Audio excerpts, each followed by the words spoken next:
Hey, everybody. This week on the podcast, Sonya and I discuss a couple of obstacles that have surfaced in response to just like COVID protocols and what it's going to mean for my research. I'm about to start the research, and we have a whole conversation about like how we can get through this. So if you want to stay in touch with us, best way to do it is through the newsletter, paulkicksnewsletter.com. But this episode's going to be kind of like the last. It's like what happens to your mental state when a whole bunch of things in the physical world surface. All right. Bye-bye.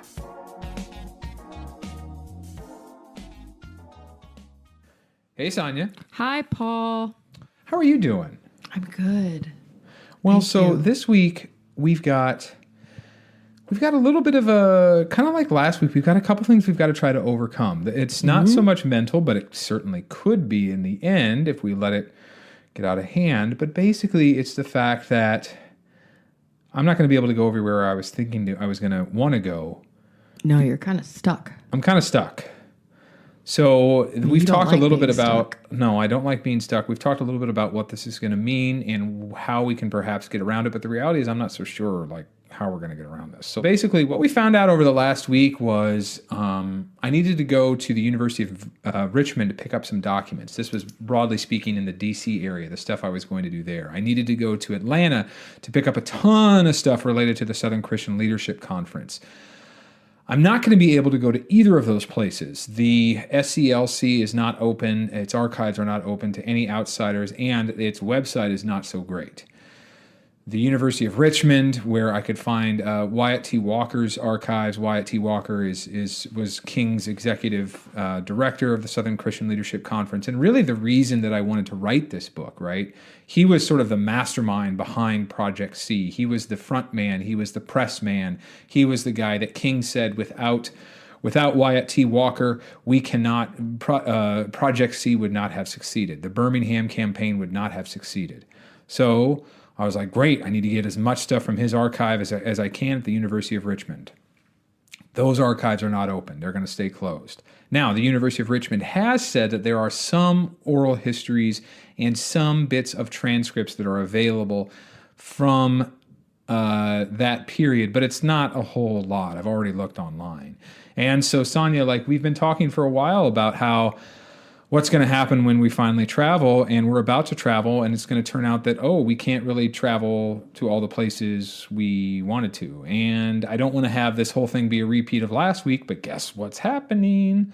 I'm getting a little bit nervous about it. I'm not nervous. Can you tell me why I shouldn't be then? Because I feel like... What can you do? There's nothing you can do. You have to learn how to improvise. And you know what? Your publisher is aware that there's a pandemic. It's not like this is a secret.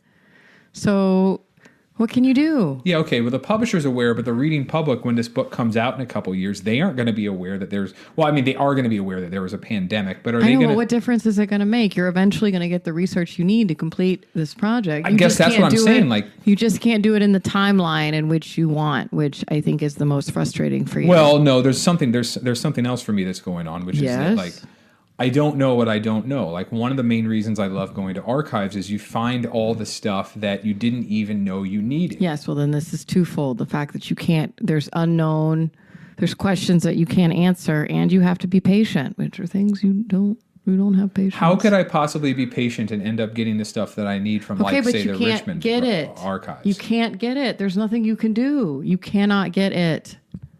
Yeah, so like have patience. It'll open and you'll get your information. No, but it won't open around the time that I'm going to need it before I need to publish the book. I certainly don't think it will. Did you ask? I mean, I've asked around. No, see. I've asked when they anticipate. I've asked in both of these instances when do they anticipate it opening, and they're giving somewhat honest answers. Right? They don't know because, not everybody's getting the vaccine the way they should. The rates are... But what you can do is say, this is what I'm looking for. Please, and, reach out to them, to call them every week. I don't know what you need to do, but be persistent, be kind, and eventually you'll be able to get there before your book is due. It's not due next month. It's not due at the end of the year. You have time. Well, so I'm actually glad you said that, because this folds into something that I found out with the last book that is really important, and that is... sometimes you want to get your research to the part where it's like 90% done, and then you want to write the book. And when you write the book, you can actually when you write out that first draft, you can sometimes write your way into research holes. Do you remember when I did that with the Saboteur? Yes. I would be like, oh, crap, I need to get more stuff from this archive. And I didn't even know I needed it until I'd basically I've written myself into this corner. Now, why do I recommend that? I recommend that because you can get to the point where you're just overly covering everything you need in your book research. That's not something that I think you actually should be doing. So maybe, if I am going to take your example here, and, we got a lot of responses last week to how you are a bright and shining star of this podcast, and I should just basically shut up more often. Yeah. Shut up is not very kind, but no, people were quiet than that. But one of the things that came through is how I should basically be listening to you more. So maybe I should be listening to you here too, right? Well, that's a given. I don't even had to have a podcast for you to know that. Then good job, podcast. You should listen. Okay, so maybe in the end, maybe I'll end up writing out the first draft. And maybe, in December. You are dealing in eventualities January, that you may not February. even have, Paul. They could open next month. You don't know. No, they have said that they won't open next month. Okay, well, maybe they'll open by the end of the summer. You don't know. I don't know. So there's nothing you can do. So you're doing that thing you do where you're mapping things out 10, 12, 15, 25, 1,000 steps ahead, right? But what I don't want to do is, because I don't think this is all that productive. When I should be writing, I don't want to be traveling for research. You're going to have to. Well, if I have to. Then you have to. There's nothing you can do. You just said this to your son the other day. You cannot. What did I say to him? You can't plan for, you don't know. There's nothing you can plan for because you don't know the eventuality. You don't know what's going to happen. So you're making contingency plans for things that may or may not happen. No, I'm not. Maybe I'm not. Yes, being you clear. are. No, you're being very clear. What I want to do is when I'm writing, I want to be able to write. I don't want to be researching. I know that, but you don't know when you will be able to get this research done. So what if I can't get it done at all? Okay, what? Okay, that's a what if question. That is a huge what if question, and I'm giving you the blank stare with the incredulous look. Ugh. Oh, it's a good thing this is just an audio Yeah, version. I don't even know why I don't know why we're even having this discussion about this, because you're dealing in a situation that you have no control over. One thing that so I grew up, you know this. Are you changing the subject? No, it's related. Okay. One thing that I grew up really loving was the stories of Tom Junod, right? Oh, yeah. Yeah. And how much I've loved Tom's stories. He's a great, great guy. He's a great guy. And we've actually got to know him a little bit over the last, 5 or 6 years.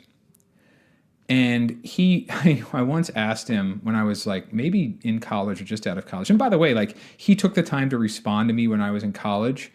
Just incredible kindness. And in one email, I asked him, how do you know when you're done with your research? And he goes, you're done with your research when the deadline looms and you need to start writing. That's pretty much it. And that, now that I think about it, that may in fact be what is going to happen here. I know I'm going to be done with the research. The book is going to be done when I need to start writing. The research is going to be done when I need to start writing. And even after that, right? If I need to, maybe what I'll do, and I'm sorry if this is a contingency, you tell me if it is, but maybe what I'll do is I'll write myself into as many writing holes as I can, finish the draft, and then say, okay, how many of these writing holes can be filled by a trip to Atlanta if the SCLC archives are open by then? And that will be December, January, February of 2022. How many of these writing holes can be filled by going to the University of Richmond and visiting those archives there? Hopefully it'll be open by then, right? Do you actually want me to respond? Embrace this moment, right? Are you going to say draw your circle again? Draw your circle and take care of what you can take care of in this moment, all right? Well, Birmingham is forthcoming. We're going to be going there either end of the month or first part of next month. I'm looking forward to it. It is. I talked with a guy. Okay, well then go to Birmingham. Wonderful. And get that done, out of the way. We'll do a podcast from down there.